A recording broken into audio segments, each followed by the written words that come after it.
이제 제가 PPT를 통해서 이제 5대 제사와 그리스도를 정리할 텐데요.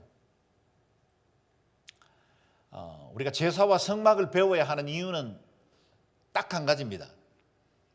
그리스도입니다. 예수 그리스도가 이 땅에 육체 몸을 입고 이 땅에 오신 사건은 그냥 어느 날 하나님이 이 방법이 좋겠다고 인스턴틀리 계획해서 보내신 게 아니에요. 인간이 첫 범죄한 이후 창세기 3장 15절에 원형에서부터 시작해서 유월절 어린 양의 사건, 그리고 그 이후에 모세 오경을 통해서 주어진 여러 가지 일들 중에 특별히 구약의 제사들, 절기들, 또 성막의 구조, 이런 것들을 통해서 장차 오실 그리스도를 보여주기 위한 그림자로, 예표로 준비되고 있었던 겁니다. 그리고 그것이 어느 날 그리스도 안에서 완성됐죠. 그래서 갈라디아서 4장 4절에 때가 참에 하나님의 카이로스가 임했고, 그 시간에 하나님께서 오랫동안 이스라엘이라는 한 백성을 통해서 예언되고 준비되어졌던 그 언약을 그리스도 안에서 완성하게 된 겁니다. 그러므로 이스라엘 백성들은 하나님께서 온 인류를 향하신 구원의 무대에 등장하는 인물들이고, 그들이 엑스트라이든 주인공이든 등장인물들이고, 오늘 우리가 가지고 있는 이 성경은 하나님께서 온 인류를 위해서 구원하시기 위한 구원의 대본이 되고, 그리고 그 무대로 사용한 것이 팔레스타인입니다. 그래서 그 위에서 일어나는 모든 일들, 구약 성경의 모든 일들은 한번 예수 그리스도께로 초점을 맞춥니다. 그래서 구약의 사건들이나 어떤 말씀들, 그리고 율법이나 계명, 모든 것들은 그리스도 한 분을 통해서 재조명하고 해석해야만 그 말씀의 본질을 찾을 수가 있습니다. 그런 의미에서 우리가 나누려고 하는 이 5개 제사는 그리스도가 장차 오셔서 이루실 구속의 은혜를 예표하는 그림자들이었다는 겁니다. 이와 같이 5 제사를 이해하려면 우리가 꼭 배워야 할 것이 레위기입니다. 우리가 알고 있는 대로 모세 오경은 창세기, 출애굽기, 레위기, 민수기 5권의 책이 있잖아요. 그런데 그 가운데 가장 중심에 있는 책이기도 하고, 성경 통독을 하다 가장 난해한 난코스이기도 하고, 특별히 우리가 깊이 이해하기가 힘든 내용들이 가득하지만, 그러나 이스라엘 백성들은 자신의 자녀들에게 가장 먼저 가르치는 책 중에 하나가 창세기와 레위기였습니다.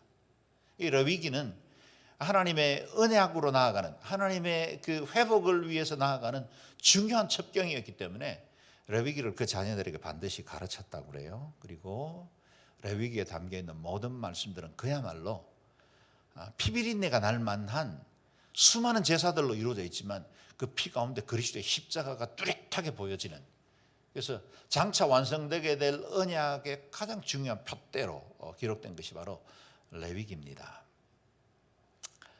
제가 좀 사담이지만 우리 송석근 목사님이 그 90일 성경 통독의 명강사입니다.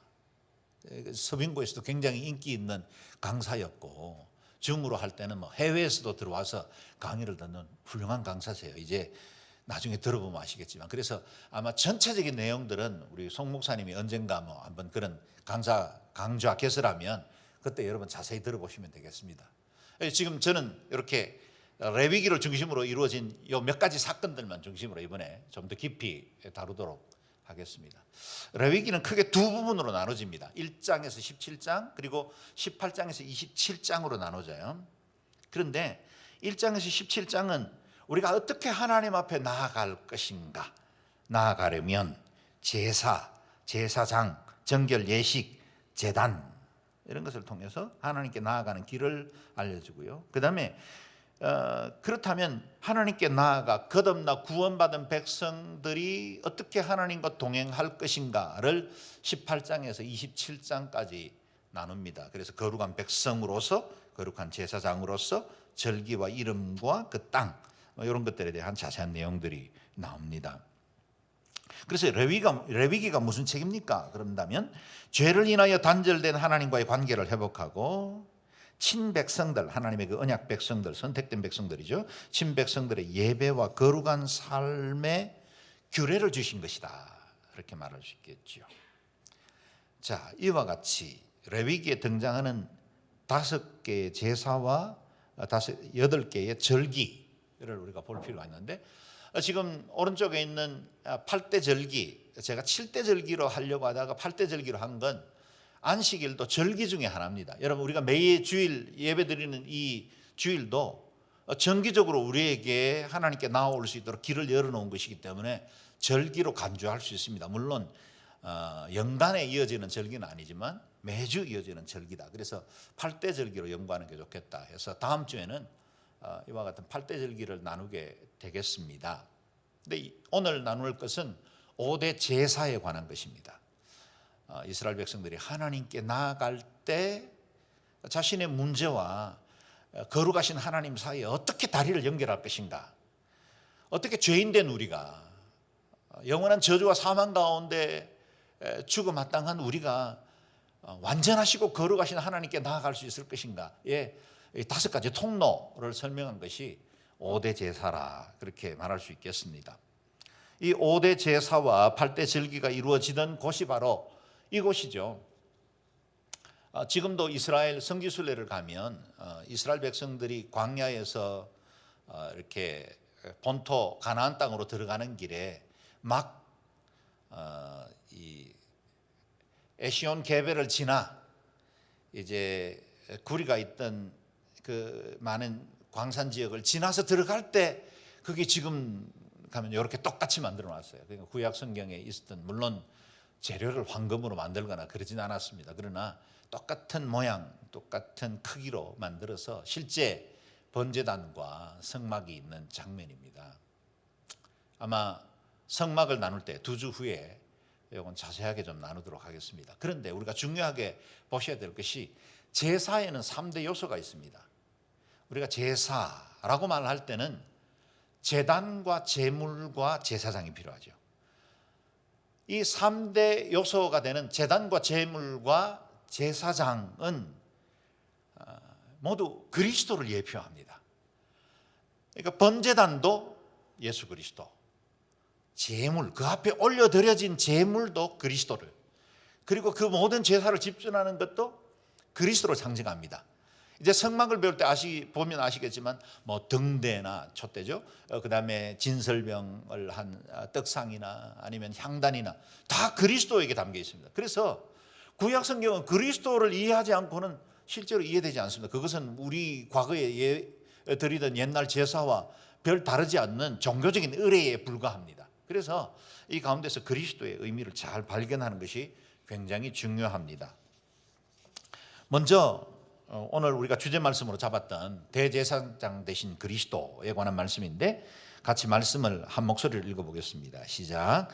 이와 같이 우리에게 하늘로 올라가신 위대한 대제사장 곧 하나님의 아들 예수가 계시니 우리가 고백한 신앙을 굳게 지킵시다.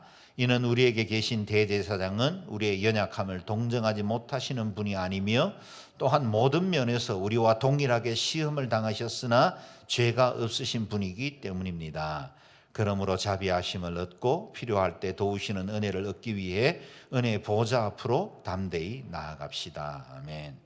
아마 히브리서의 저자가 과거에는 사도 바울이다 이렇게 많은 학자들이 이야기를 했지만, 그러나 점차 많은 여러 가지 고정 그리고 또 그 문체나 단어들을 분석하면서 최근의 학자들은 사도 바울의 저작이라고 여기는 사람이 거의 없습니다. 그런데 분명한 건 사도 바울처럼 구약의 율법에 굉장히 능했고, 그리고 신약적인 예수 그리스도의 그 구속의 사건을 아주 정확하게 꿰뚫어 볼 수 있는, 그래서 수천 년 이어졌던 이스라엘의 역사를 관통해서 그 가운데 일하셨던 그 하나님을 복음적으로 정리해낼 수 있는 사람이었다. 대단한 사람이죠. 그래서 히브리서를 읽으면 구약 성경 전체가 뻥 뚫립니다.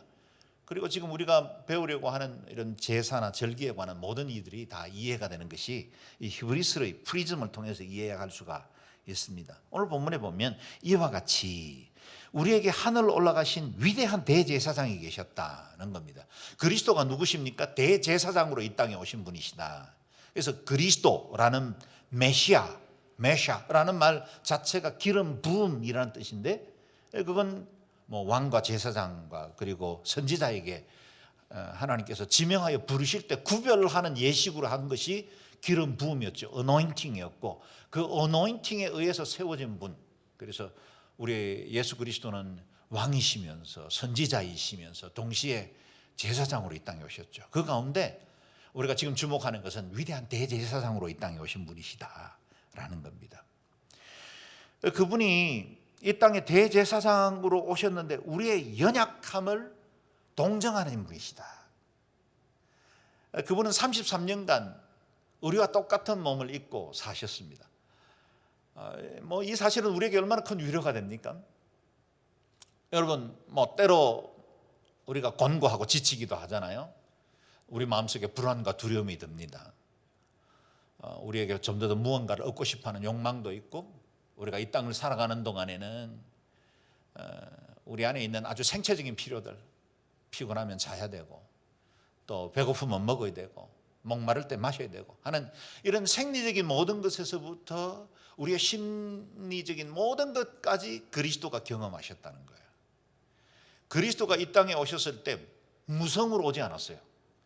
아무런 남성도 여성의 색깔도 없는 인간의 형태를 가졌지만, 인간처럼 움직이기는 했지만 그분은 완전한 신으로 그렇게만 계시지 않았다는 겁니다. 완전한 인간이셨습니다. 그래서 완전한 하나님이시면서 완전한 인간으로 오셨기 때문에, 그렇다면 저와 여러분이 지금 경험하고 있는 희노애락 모든 것들을 다 아시고 다 경험하신 분이세요. 저도 청년회 때 예수 믿고 나서 정말 그리스도가 미칠 듯이 좋았고, 그 주님을 위해서는 내 생명이라도 다 드릴 만큼 사모하고 예배하고 그렇게 주님을 증거하고 좋아했는데, 그러면서 동시에 제 안에 있는 이 육체적인 욕망들, 청년회 때 극복하기 힘들었던 성적인 유혹들, 이런 것들이 제 마음속에 그대로 있었단 말이죠. 이 두 가지 때문에 굉장히 갈등하고 때로는 혼란스러워하고, 내가 정말 하나님의 자녀가 맞는가? 내가 정말 하나님 앞에 진짜 친백성 되고 거듭난 사람이라면 내가 여전히 이 문제 때문에 괴로워해야 하는가? 그런 갈등을 할 때가 있었죠. 이건 저만의 고민이 아니죠. 여러분은 고민을 안 한 것처럼 보여서 제가 묻는 겁니다. 우리 모든 사람들이 매일매일 경험하는 거잖아요. 요즘 우리가 갈라디아서 묵상할 때 경험하는 것, 육체의 정욕과 성령의 정욕 앞에서, 소욕 앞에서 우리는 끊임없이 투쟁하는 삶을 계속해서 살아갑니다. 그럴 때 이 말씀이 얼마나 제게, 청년 도육환에게 위로와 힘을 줬는지 모르겠어요.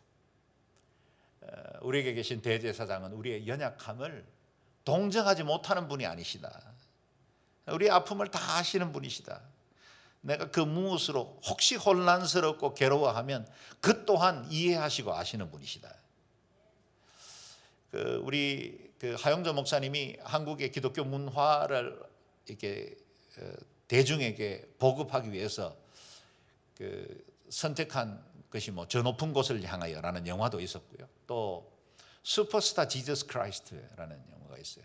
그 연극이 있죠. 그건 원래 원작이 있는데, 한국에 가져올 때 윤복희 권사님이나 이런 뭐 이종용 목사님 뭐 이런 분들이 다 주인공으로 하시면서 작품을 좀 이렇게 각색을 했어요. 왜냐하면 사실은 오리지널 슈퍼스타 지저스 크라이스트는 그 대본이나 내용들이 인간 예수 그리스도에게 너무 초점을 맞추다 보니 그분의 신성이 보이지 않는 거예요. 그래서 뭐 마리아의 노래 여러분 아시죠? 뭐 제가 노래는 못 부르겠습니다만, 내가 당신을 사랑하는 내 마음. 그래서 그 마리아가 그리스도에 대해서 그 신성에 대한 존경과 사랑도 있었지만 인간적인 연민을 느끼는 그런 노래 가사가 나오죠. 뭐 슈퍼스타 지저스 크라이스트의 대표적인 노래 중에 하나입니다.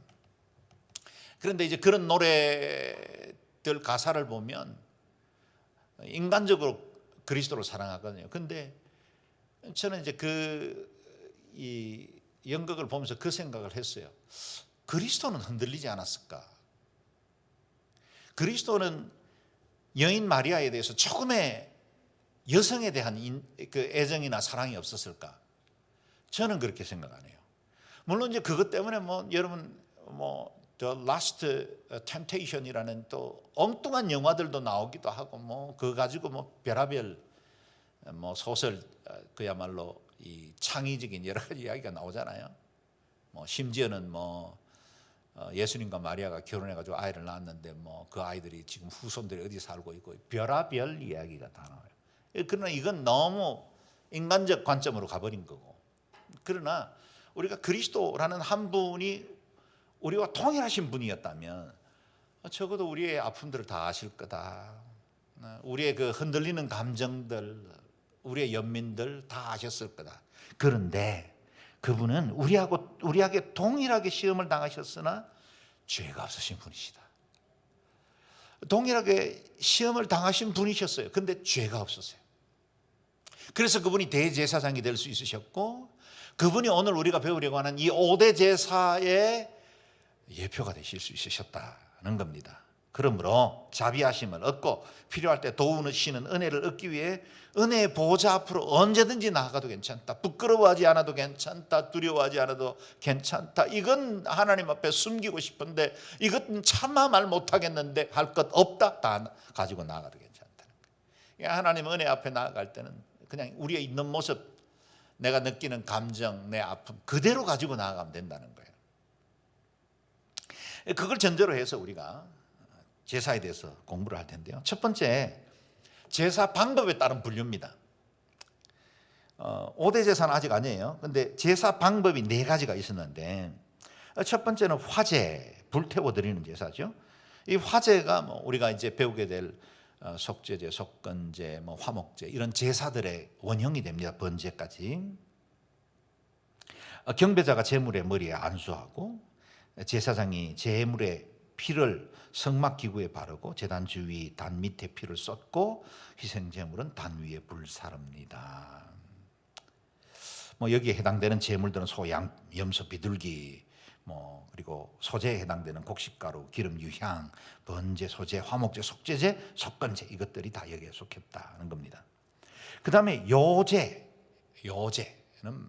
제가 일부러 한문을 좀 넣은 거는 여러분이 좀 이게 사실은 이 말 자체가 우리가 요즘은 쓰는 단어들도 아니거니와 이게 중국 성경에서 이렇게 나온 단어이기 때문에 우리가 좀 이해되기 어려운 단어죠. 근데 이 요제라는 건 흔들다 그런 뜻이죠. 흔들어 드리는 제사다.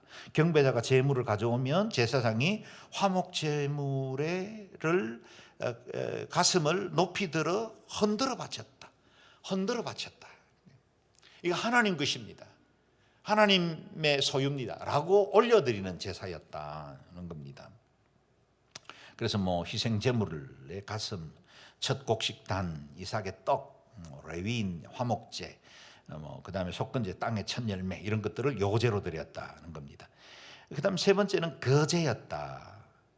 제사장이 화목제 제물의 우편 뒷다리를 높이 들어 바쳤던. 그래서 이 제물을 드리면 뭐 소나 양이나 이렇게 우편 뒷다리를 들어서 주님 앞에 높이 들어서, 요제와 거제의 큰 차이는 없습니다. 그러나 요제는 흔들어 올려드리는 예배이고 제사이고, 거제는 그냥 높이 들었다가 내리는 것을 의미했다는 겁니다. 여러분 글자 보이시나요? 제가 너무 글자를 작게 만들었나요? 잘 안 보입니까? 예, 죄송합니다. 이게 제가 여러분 시력 테스트 하려고 한 건 아니었는데 다음 주부터는 좀 크게 만들어 올게요. 네. 말씀에는 은혜 안 받아도. 네. 그래서 여기 거제는 이와 같이 뭐 곡식마당, 타작마당의 곡식이나 11조나 포도주나 화목제나 11조나 뭐 또 첫 소산 전리품 이런 것들을 다 드릴 때 거제로 드렸다. 전제는 뭐 드링크 오프링입니다. 포도주를 제물에 부어서 드리는 것들. 그래서 뭐 수소홍아지 드릴 때 동시에 같이 드리는 2분의 1 흰, 뭐 순양은 3분의 1 흰, 뭐 어린 양은 4분의 1 흰을 포도주나 독주 이런 것들을 같이 부어 드린 제사다. 그래서 아마 이건 단독적으로 드린 제사이기보다는 화제와 함께 드리던 제사였다라는 겁니다. 이렇게 4 방법의 제사가 있었다. 된다는 정도 이해하시면 되겠습니다. 그래서 오늘 본문에 들어가는 제사 목적에 따른 5가지 제사가 있는데요. 번제, 소제, 화목제, 속죄제, 속건제 5가지로 분류합니다. 번제는 자원해서 드릴 수도 있었고 의무로 드리는 제사이기도 했다는 겁니다. 구체적인 내용은 제가 다시 다루기 때문에 그냥 보시면 되겠습니다. 소제는 곡식 제사인데 자원해서 드리는 제사였습니다. 화목제 역시 자원해 드리는 제사였고, 속죄제 이것은 의무로 드린 제사였습니다. 내가 범죄하거나 율법을 어겼을 때 드려야 하는 반드시 드리는 제사. 속건제도 하나님께나 아니면 다른 사람들에게 폐를 끼쳤을 때 드리는 제사이기 때문에 반드시 드리는 제사였다는 겁니다. 만약에 이게 노트가 필요하면 제가 복사해 드릴게요. 원하시는 분들은 공간사님에게 요청하시면 제가 이걸 복사해 드리도록 하겠습니다. 먼저 번제입니다.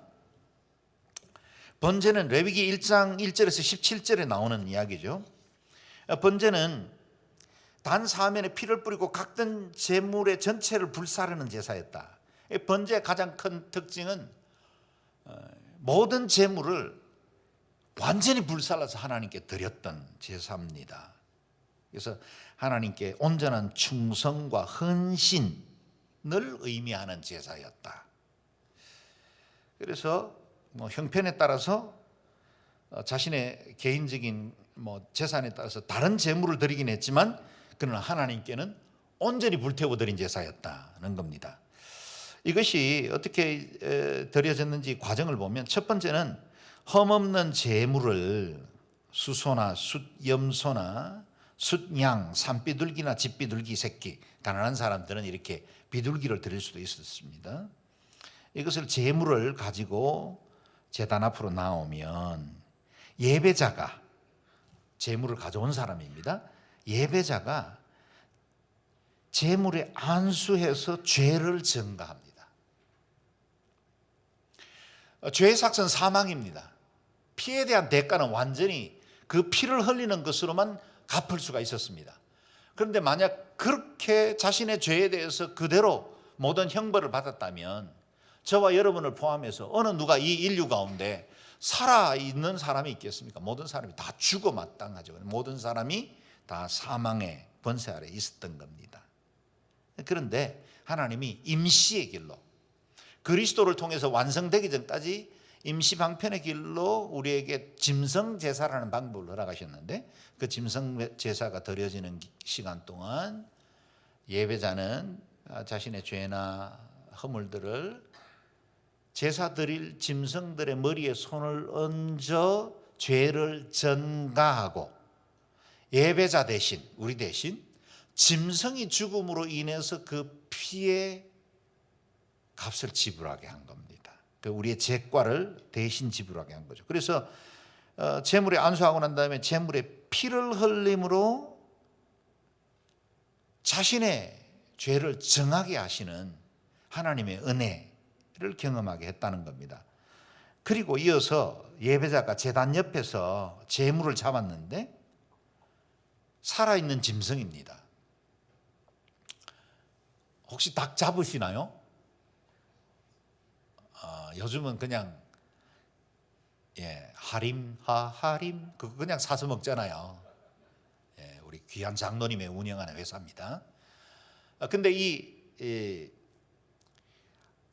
치킨을 닭을 우리가 잡을 때도 마음이 편치 않죠. 저는 닭 여러 번 잡아봤습니다. 시골에 살 때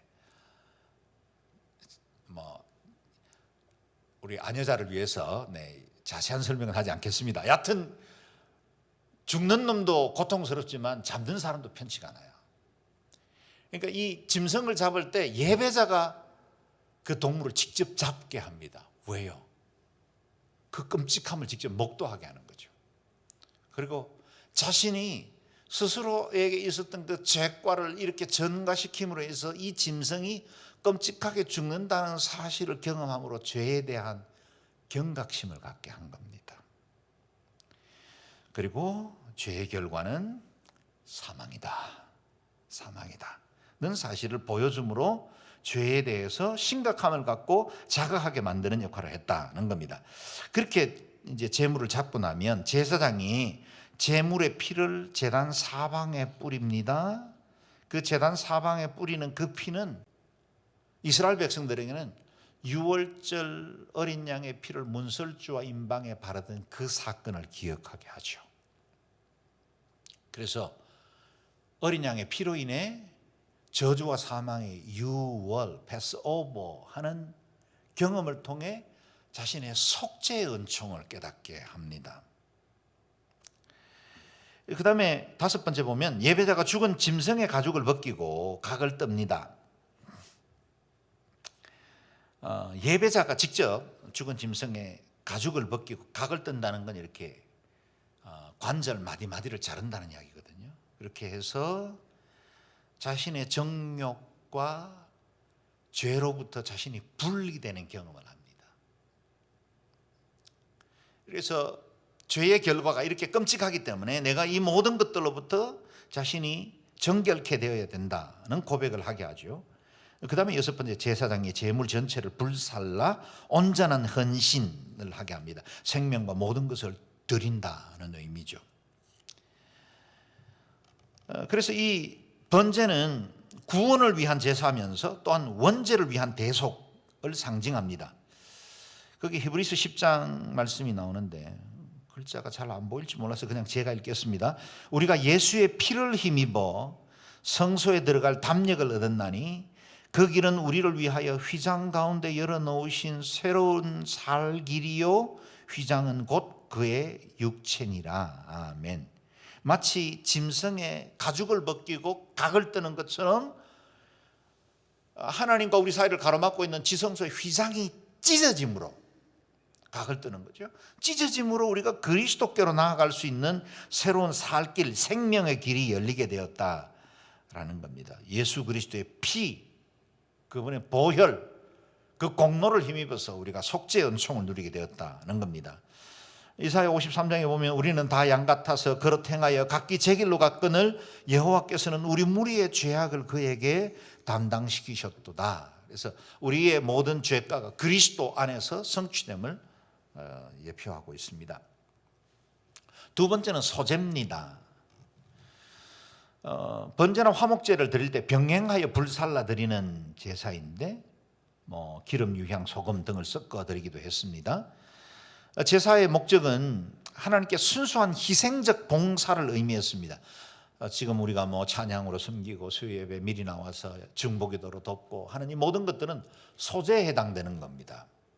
하나님께 드리는 온전한 헌신을 의미하죠. 소제는 곡식 제사이며 선물이라는 뜻을 가지고 있습니다. 그래서 소제물은 곡식 가루나 화덕에 구운 과자나 철판에 붙인 부침개나 냄비에 삶은 빵이나 볶아 찌은 곡식이나 이 다섯 가지 방법으로 드릴 수 있었다는 겁니다. 다시 말하면 우리가 지금 먹고 일상적으로 접할 수 있는 음식의 형태를 그대로 가졌다 이렇게 보시면 되겠습니다.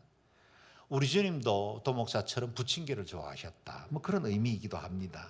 근데 이 부침개는 하나님께 드리긴 하지만 불살라드렸고, 그 다음에 이 소제는 일부분 제사와 함께 드렸지만 또 나머지는 레위인과 제사장들에게 해당되는 음식, 그들을 위한 음식이 되었다는 겁니다. 반드시 들어가야 할 네 가지가 있었는데 고운 가루와 기름과 유향과 소금, 요건 반드시 들어가야 하는 것이었다. 소제에. 고운 가루는 그리스도께서 말씀하신 한 알의 밀이 땅에 떨어져 죽으면 많은 열매를 맺는다. 그 한 알의 밀을 의미하고, 고운 가루가 되려면 두 단계가 필요했습니다. 첫 번째는 키질을 통해서 쭉정이를 날려보내야겠죠.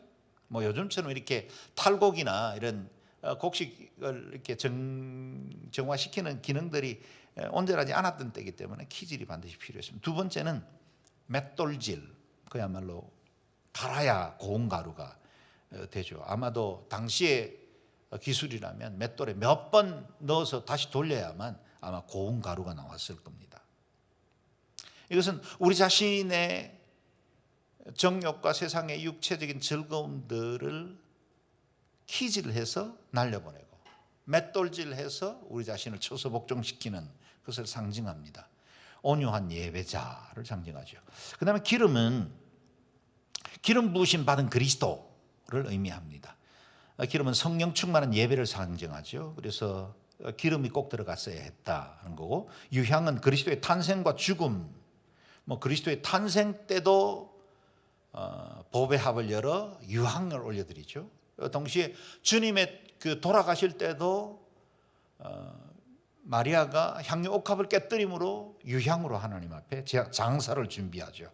그것은 향기나는 삶과 성도의 기도를 상징하기도 합니다. 요한계시록에 그분의 보울에 담긴 성도의 기도가 하나님께 올려지는 것을 보게 되죠.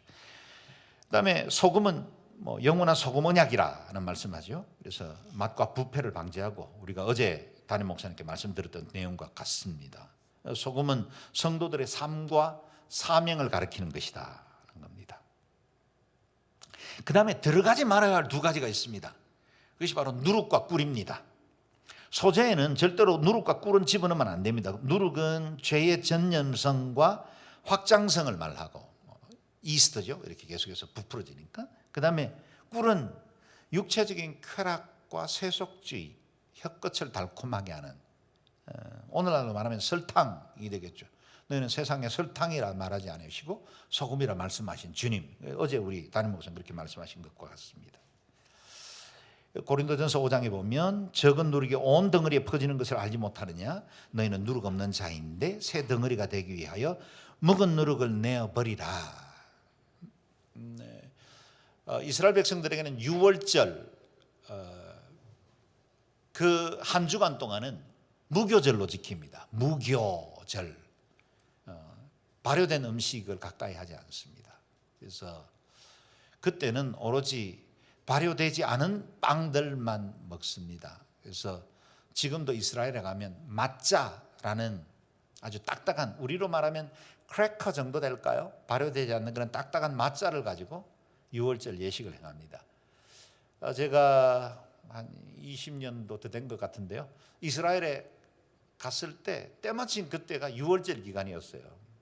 우리 함께 성지순례를 간 팀들과 같이 갔는데 호텔에 전혀 발효된 음식이 안 나오는 겁니다. 그래서 절기는 정말 너무 좋은 절기에 갔는데 음식은 그리 맛있지 않는 그런 시간들을 가졌는데요, 이 무교절이 되면 제사장이 성문 위에서 높이 나팔을 불고, 그때까지 모든 집안에 있는 이 발효 음식들과 그 다음에 이 누룩들을 다 불살라 버려야 했습니다. 그래서 이스라엘의 온 집에 누룩이 사라지게 해야 했어요.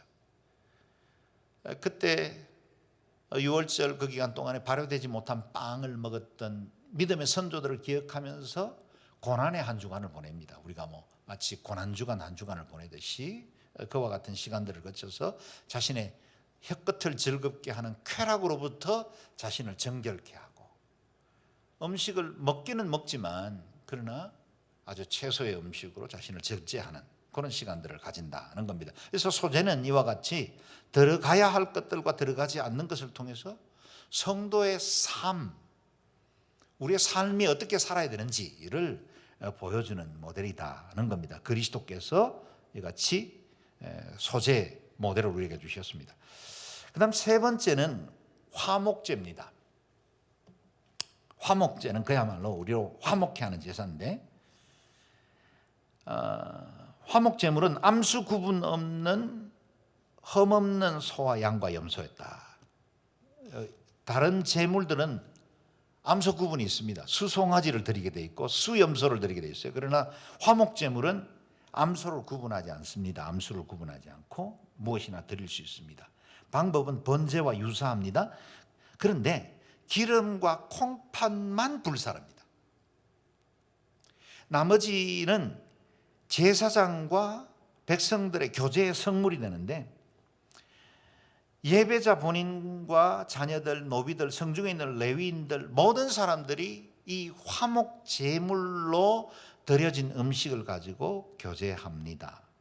그래서 제사장에게 드리는 이 거제, 우편 뒷다리, 요건 제사장 몫입니다. 그건 따로 구분해 드리고 나머지 모든 음식들은 백성들이 다 먹고 마십니다. 이튿날까지 남겨두지 말라 그랬습니다. 화목제물은 당일에 다 먹어야 됐어요. 왜 그랬을까요? 이튿날까지 놔두면 어느 누군가는 욕심이 생기겠죠. 정작 이 화목제물을 드린 예배자도 다 주긴 아까우니까 일부는 요즘처럼 고기 자주 먹던 때가 아닙니다. 음식이 굉장히 아주 척박하던 때였죠. 그런데 이런 축제가 있을 때는 이렇게 나눠 먹었는데 그때는 조금 남겨두고 나중에 먹고 싶은 마음이 왜 없었겠습니까? 그래서 화목제물을 이튿날까지 먹지 못하도록 합니다. 그래서 다시 말하면 모든 사람들에게 골고루 나누어 주어서 아낌없이 베풀라는 거예요. 그래서 이 화목제물은 축제가 되었습니다. 우리가 성도들이 모여서 밥 먹는 거 그것도 좀 이렇게 삐딱하게 보시는 분들 있는데 그러면 안 돼요. 밥 먹어야 돼요. 밥도 먹고 교제도 하고 사실 지금 우리 코로나 기간 동안에 2년 동안 우리 못 모이는 건요. 이 참 심각한 일이에요. 우린 화목 제물을 제대로 드리지를 못하고 있어. 그래서 화목 제물은 언제나 이 성도들과 함께 교제함으로 누리는 축제였다는 겁니다. 화목제물에 세 가지 의미가 있었는데 첫 번째는 예수 그리스도를 통해서 하나님과의 화목한 일이다. 우리가 아직 죄인되었을 때, 원수되었을 때, 연약할 때 하나님께서 아들을 주심으로 우리에게 당신의 사랑을 드러내신 이 사건을 의미하죠. 그래서 화목제물은 하나님과의 화목을 1차적으로 이야기하고 두 번째는 하나님과 사람들 사이에 사랑의 교제를 의미했다. 하나님 앞에서 백성된 믿음의 성도들이 서로 사랑의 교제를 나누는 것이 되었다는 겁니다. 고린도 후서에 보면 우리를 화목해 하는 자의 직분을 주셨다고 하셨잖아요. 그 다음에 하나님의 은혜에 대한 감사의 예표였다. 하나님의 그동안 베풀어 주신 은혜를 감사함으로 하나님께 올려드리지만 동시에 그 모든 백성들과 함께 그 기쁨과 감사를 나누는 축제가 되었다는 겁니다. 골로새서 1장 20절에 보면 그의 십자가의 피로 화평을 이루사 만물 곧 땅에 있는 것들이나 하늘에 있는 것들을 그의 피로 말미암아 자기와 화목되기를 기뻐하심이라. 여기 화목되기를 기뻐하신 예수 그리스도의 그 화목 제물 되심을 의미하고 있죠. 십자가의 피로 화평을 이루었습니다. 만물 땅에 있는 것 하늘에 있는 것. 다시 말하면 하나님과 우리 사이의 교제도 회복되지만 성도들 안에 사랑의 교제도 회복되어야 한다는 겁니다. 요한 1서에 보면 그는 우리의 죄를 위한 화목제물이니 우리만 위할 뿐 아니라 온 세상의 죄를 위하심이라 그랬습니다. 우리 주님이 우리를 위해서 화목제물이 되어서 하나님과 우리 사이에 길을 여셨을 뿐만 아니라 온 세상에 그와 같은 화목의 길을 열어주셨다는 겁니다. 네 번째는 속죄제입니다. 좀 딱딱하신가요? 딱딱하지만 속죄제는 레위기 4장에 등장하는 것이고요. 속죄제는 계명 중에 하나라도 어기면 반드시 드려야 하는 의무 제사였다는 겁니다. 제사를 드릴 때 그 죄에 대해서 하나님 앞에 제사 드릴 때도 제물이 차이가 있었습니다. 제사장과 백성은 수송아지. 여기 백성이라는 건 어느 개인 백성이 아니라 대속죄일, 욤키푸르 같은 날에 하나님 앞에 백성들의 죄를 속죄하기 위해서 드리는 전 백성을 위한 제사, 그것을 의미합니다. 수송아지를 드렸고 족장은 수염소, 평민은 암염소, 암양을 드릴 수 있었고 빈자는 가루 10분의 1만 드릴 수 있었다. 이렇게 제물이 다른 이유를 보면요, 왜 이렇게 각 신분에 따라서 제물의 이 내용이 달랐을까요? 그것은 신분에 따른 죄의 영향력이 크고 더 큰 책임과 벌이 주어지기 때문이다. 겁니다. 뉴스 보도에 어느 목사가 무슨 7개를 범해서 조롱이 됐다 그러면 온 세상 사람들이 다 욕하잖아요.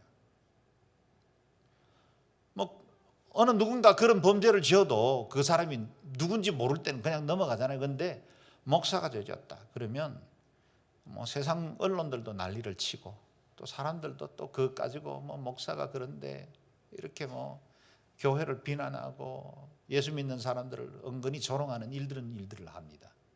왜요? 그만큼 영향력이 큰 사람이거든요. 그러니까 제사장이나 아니면 백성 전체를 위한 제사 때는 가장 값진 걸 드리게 함으로 죄의 책임감의 무게를 갖게 하는 겁니다. 선생된 자들아 너희가 먼저 심판받을 줄 알라. 야고보 선생이 말했는데, 그래서 늘 목사가 더 경성하고 더 깨어 있어야죠. 우리 세 사람을 불쌍히 여겨주시기 바랍니다, 여러분. 더 큰 책임이 따릅니다. 그래서 반드시 하나님이 똑같은 비슷한 죄를 져도 목사에게는 더 엄한 죄를 질 거예요. 그래서 천국에 가면 우리는 주로 짜장면 배달 나가잖아요. 여러분 천국 잔치에 앉아서 맛있게 즐길 때 주로 우린 배달통 들고 나가야 될 확률이 대단히 높습니다. 그래서 이와 같은 그 재물에 대한 차이를 통해서 더 큰 책임과 벌이 주어진다는 사실을 교훈하고 있습니다.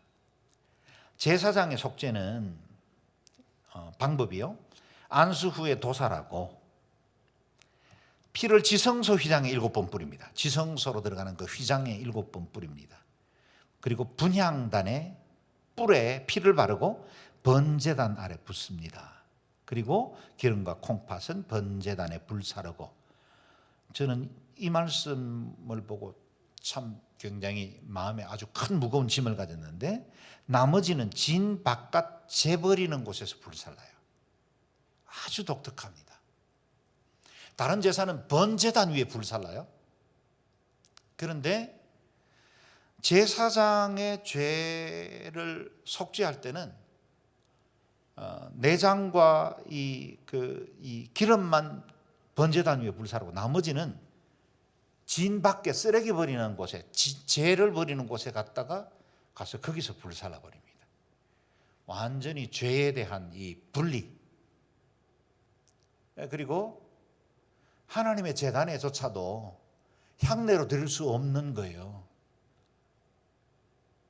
영적 지도자들이 요즘 너무 많은 범죄들이 있어서 진짜 가슴이 아프고 교회가 어려움을 겪고 전도하기도 힘들게 되는데, 이거 진짜 두려워해야 되는 일이에요. 번제단 위에도 못 올라간다니까요. 쓰레기장에서 태워버려요.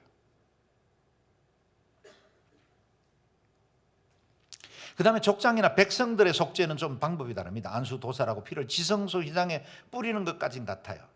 근데 지성소 휘장에 7번 뿌리고 여기는 그냥 뿌려요. 그 다음에 성막들 번제단에 피를 뿌립니다. 피를 쏟습니다. 그리고 난 다음에 그 다음에 이어지는 이 제물들은 먹을 수 있어요. 백성들의 죄로 인해서 지은 속죄제는 제사장 몫으로 돌아가서 먹을 수 있게 되었습니다. 여기에 아주 큰 차이를 둠으로 인해서 영적 지도자들에게 더 큰 경계를 허락하시는 걸 보게 됩니다. 우리 예수님이 그 제사를 지으신 어떻게 성취했는지에 관한 말씀이 나오죠. 염소와 송아지 피로 하지 아니하고 오직 자기의 피로 영원한 속죄를 이루사 단번에 성소에 들어가셨느니라. 우리 주님은 염소와 송아지 피가 계속 이어지던 제사의 종결자로 단번에 영원한 속죄를 이루셔서 성소에 들어가셨다는 겁니다.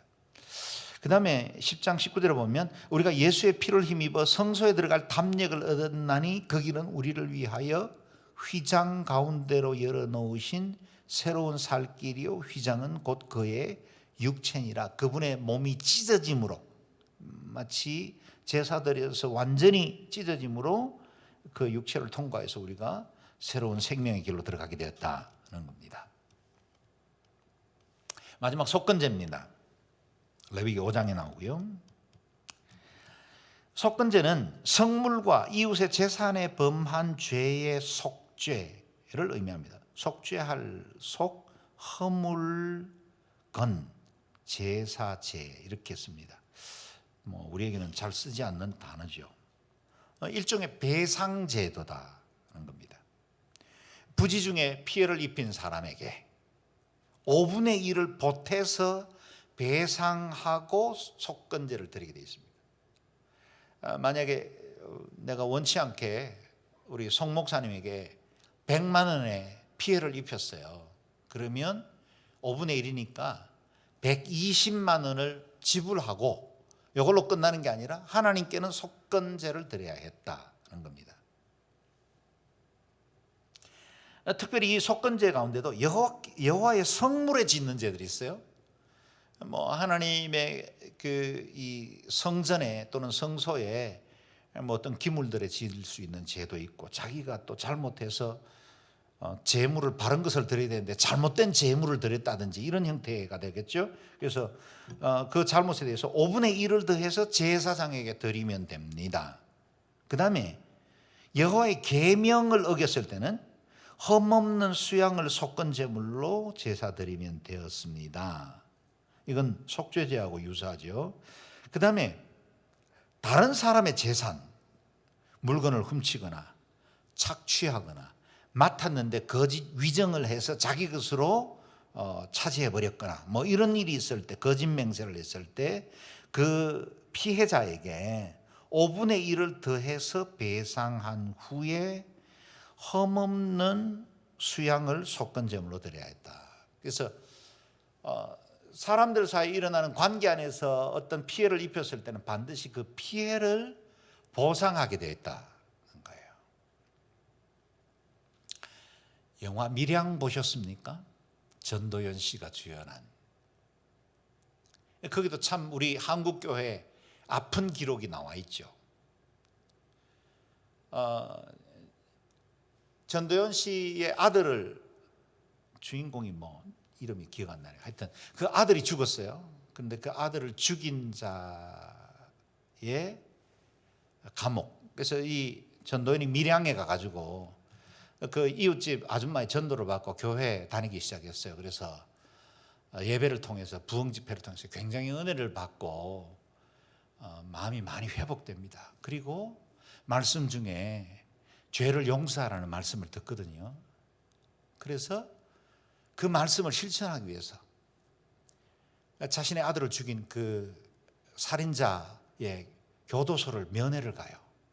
그리고 나서 만났는데 이 사람이 교도소 안에서 예수를 믿어서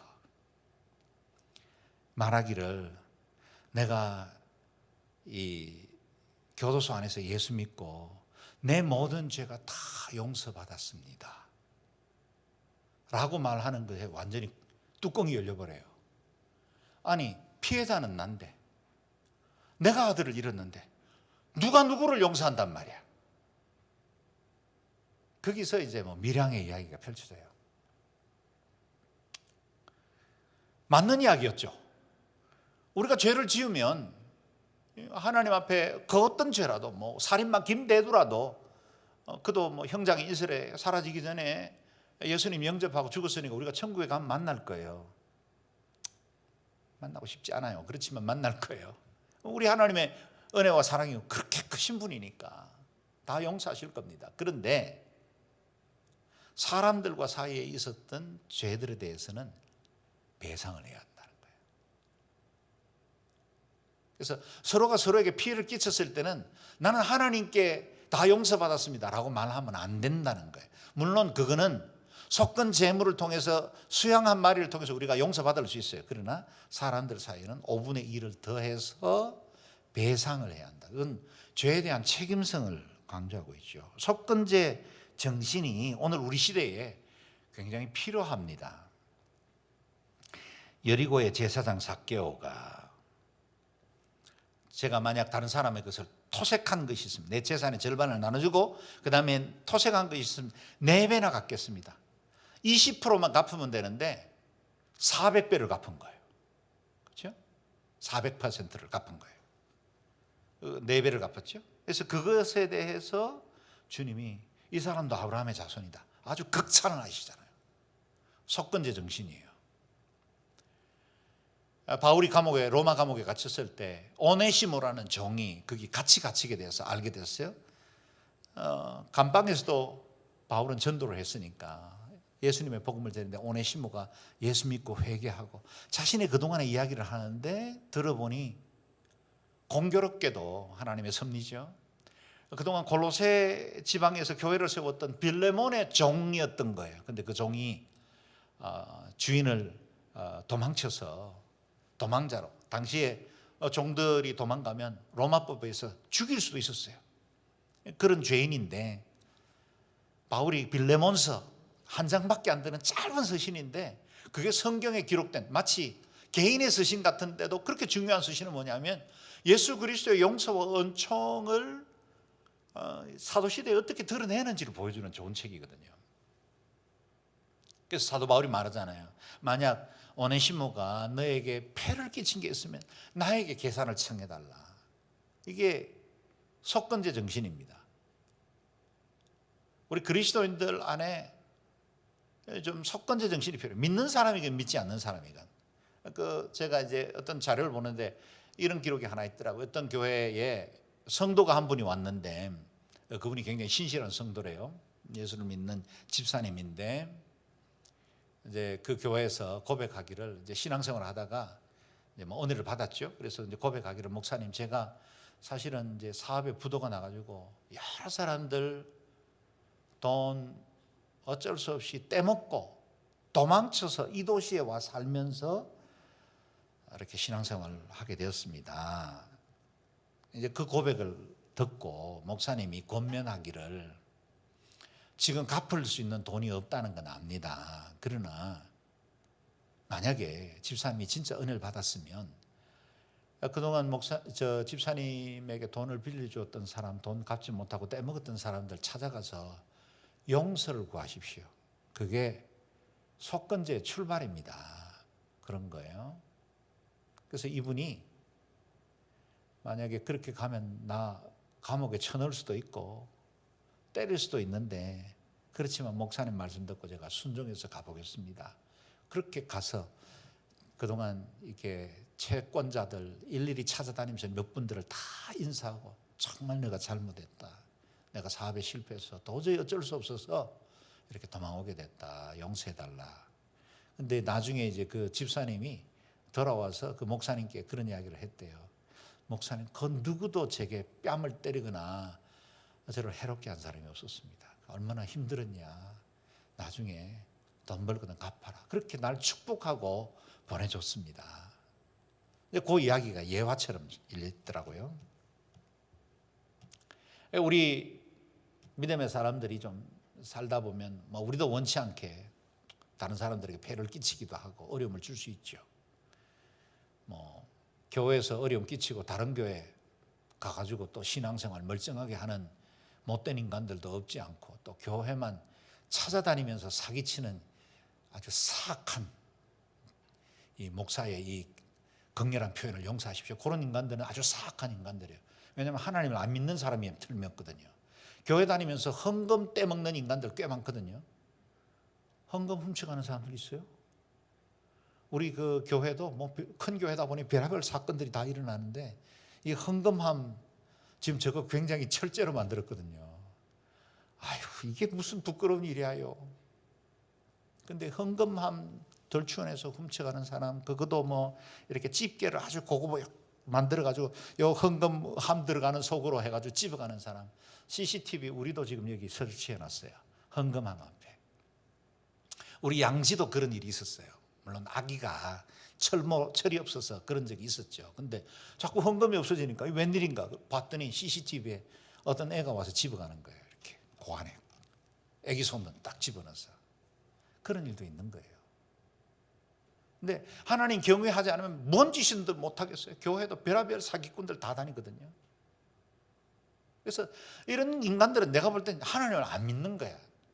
뭐 아무리 찬송 열심히 잘하고 뭐 예배 열심히 참석해도 하나님을 안 믿기 때문에, 하나님을 두려워하지 않기 때문에 짓는 범죄들이 너무 많아요. 하나님 살아계신다면, 정말 하나님을 믿는다면 어떻게 그런 짓을 할 수가 있어요? 그래서 뭐 적어도 신앙생활 신실하게 하는 분들은 그런 분들은 없죠. 그러나 우리가 신앙생활 하다 보면 겪는 인간관계 안에서 주어지는 일들은 반드시 속건제를 드려야 돼요. 속건제를. 간혹씩 뭐 보도에 보면, 제가 어릴 때 그때 너무 가난하고 힘들어서 슈퍼에서 라면 한 박스 훔쳐갔습니다, 제가 30배 돌려드리면, 이런 미담 이야기 나오잖아요. 그게 속건제입니다. 그런 형태로 우리가 우리 죄에 대해서 좀 더 두려움을 갖고 책임을 지는, 그래서 하나님께 용서를 구했으면 뭐 다 나는 죄인이 죄로부터 자유케 됐고 용서받다, 이거는 죄송하지만 그리스도의 5대 정신하고는 맞지 않습니다. 우리가 누구에게 폐를 끼쳤으면 용서를 구하고 미안하다고 말해주고, 내가 미숙해서 그렇다고 그렇게 용서를 구하는 것이 마땅합니다. 이사야 53장에도 보면 여호와께서 그에게 상함을 받게 하시기를 원하사 질고를 당하게 하셨은즉 그의 영혼을 속건 제물로 드리기에 이르면, 죄에 대한 보상이었죠. 그리스도께서 죽으신 것이. 이와 같이 하나님께서 우리의 죄를 사유하시는 5가지 길을 내어주셨습니다. 다시 이 말씀 읽고 마치겠습니다. 시작. 이와 같이 우리에게 하늘로 올라가신 위대한 대제사장 곧 하나님의 아들 예수가 계시니 우리가 고백한 신앙을 굳게 지킵시다. 이는 우리에게 계신 대제사장은 우리의 연약함을 동정하지 못하시는 분이 아니며 또한 모든 면에서 우리와 동일하게 시험을 당하셨으나 죄가 없으신 분이기 때문입니다. 그러므로 자비하심을 얻고 필요할 때 도우시는 은혜를 얻기 위해 은혜의 보좌 앞으로 담대히 나아갑시다. 아멘. 이 시간에 우리가 은혜의 보좌 앞으로 담대히 나아갔으면 좋겠어요.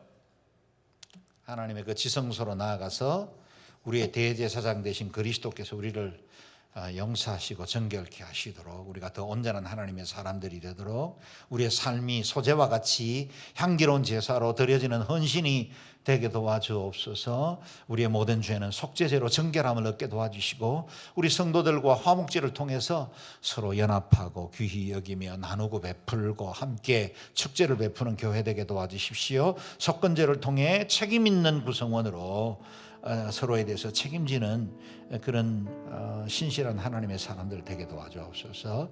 여러분 마음에 어떤 것들이 와닿든지 간에 이 시간에 조용히 여러분에게 주어진 기도의 제목을 따라서 같이 기도하겠습니다.